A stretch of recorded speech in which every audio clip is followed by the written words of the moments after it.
Everyone, Radhe Radhe. 30 अगस्त को है संतान सप्तमी का व्रत। तो ये व्रत संतान की लंबी उम्र के लिए, अगर आपके यहाँ संतान नहीं है तो संतान प्राप्ति के लिए इस व्रत को किया जाता है।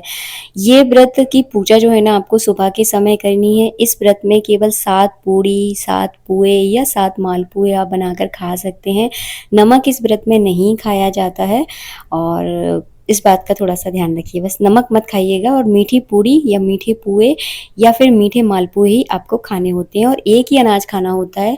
ऐसा नहीं है आप खीर के साथ मालपुए खा रहे हैं तो 2 अनाज हो जाएंगे ना, एक ही अनाज का आपको प्रयोग करना है।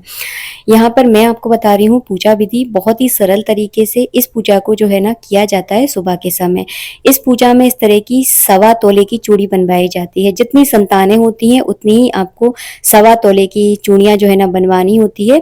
अगर अभी तक आपको संतान नहीं हुई है फिर आपको चूड़ी बनवाने की आवश्यकता नहीं है। केवल आप एक धागे में 7 गांठें लगाकर उसे जो है ना गड़े के रूप में पूजा करके उसको बाद में पहन लिया जाता है। सुबह के समय जब आप पूजा करें तो यहाँ पर व्रत का संकल्प आप जरूर करें, क्योंकि संकल्प से ही कार्य की सिद्धि होती है। सबसे पहले पूजा में गौरी गणेश का आपको पूजन करना है। इसके बाद मैंने दीपक का भी साथ के साथ पूजन कर दिया है। इस पूजा में शिवलिंग का पूजन किया जाता है। शिवलिंग की ही विशेषता है।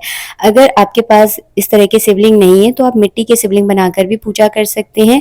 अगर सिर्फ पार्वती की तस्वीर है तो उनकी भी पूजा कर सकते हैं। मैंने यहाँ पे सबसे पहले गंगा जल चढ़ाया है। इसके बाद मैं कच्चे दूध से स्नान करवाऊंगी।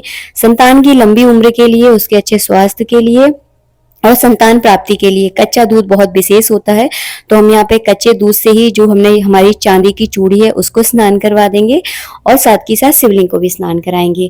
आज के दिन चांदी की चूड़ी का धूप दीप नैवेद्य से जो है ना पूजन किया जाता है और उसी का ही जो है ना आजकल आज के दिन बहुत विशेष है। लेकिन जिनके पास नहीं है वो एक कलावे में 7 गांठें लगाकर उस घड़े का भी जो है ना पूजन कर सकते हैं। तो इस तरह का एक बड़ा सा कलावा आपको लेना है, उसमें 7 गांठें लगानी है। इतना बड़ा कलावा लेना है कि 7 गांठें लगने के बाद भी अपने आप अपने हाथ में उसे इजीली पहन पाए।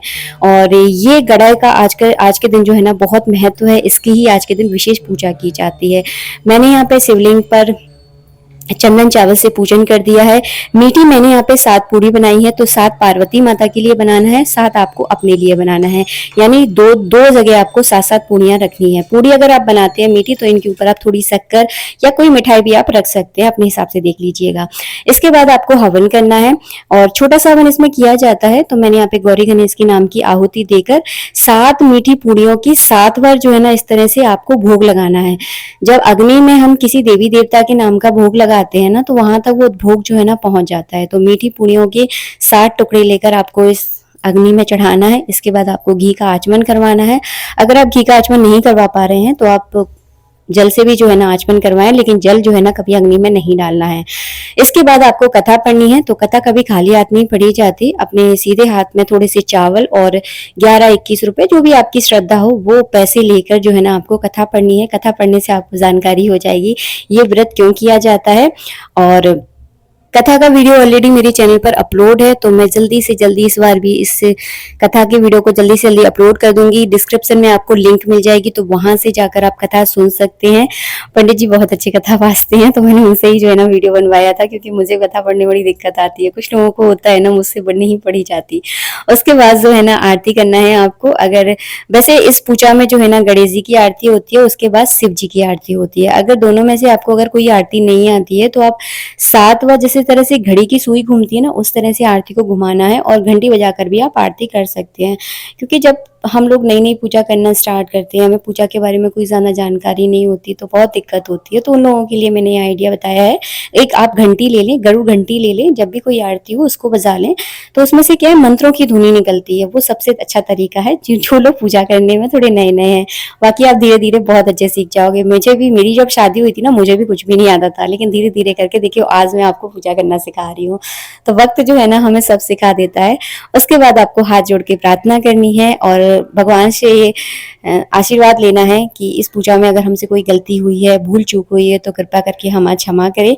अपने सीधे हाथ में पूजा के बाद इस कड़े को बांध लेना है। अगर आपकी चांदी की चूड़ी है तो उसको पहन ले। मैं यहाँ पे गलत इस हाथ में पहन रही हूँ, उल्टे हाथ में पहन रखी है क्योंकि मेरे सीधे हाथ में थोड़ी सी लग गई थी, इस वजह से आपको सीधे हाथ में पहनी है। इस बात का विशेष ध्यान रखिए, उल्टे हाथ में इसको ना पहने। मैंने अभी पहने क्योंकि मेरे हाथ में थोड़ी सी लगी हुई है तो दिक्कत हो रही रही थी, इस वजह से आपको यहाँ पर पहन कर दिखा रही हूँ। सीधे हाथ में पहनना है, ध्यान रखिए इस बात को। इस पूजा में आप दक्षिणा जरूर चढ़ा दें। और 2 जगह हमने पूड़ियाँ चढ़ाई थी, जो पार्वती माता की पूड़ियाँ हैं उन पे कोई दक्षिणा रखकर उसे अपनी सास नंद को, या फिर आप मंदिर में भी जो है ना दान कर सकते हैं। अगर आपके यहाँ गाय आती है तो आप गाय को भी खिला सकते हैं, अगर आपके आसपास कन्या है तो उसको भी दे सकते हैं। कुल मिलाकर आपको दान करनी है, तो आपको जो मिल जाए उसको दान करें। गरीब को दान कर सकते हैं, वैसे इसका कोई विधान नहीं है, बाकी आपकी मर्जी है, क्योंकि कुछ लोग पूछते हैं इसलिए मैं बता रही हूँ। कन्या को दे दीजिए, कोई दिक्कत नहीं है, गाय को भी आप खिला सकते हैं। राधे राधे, आज के लिए इतना ही।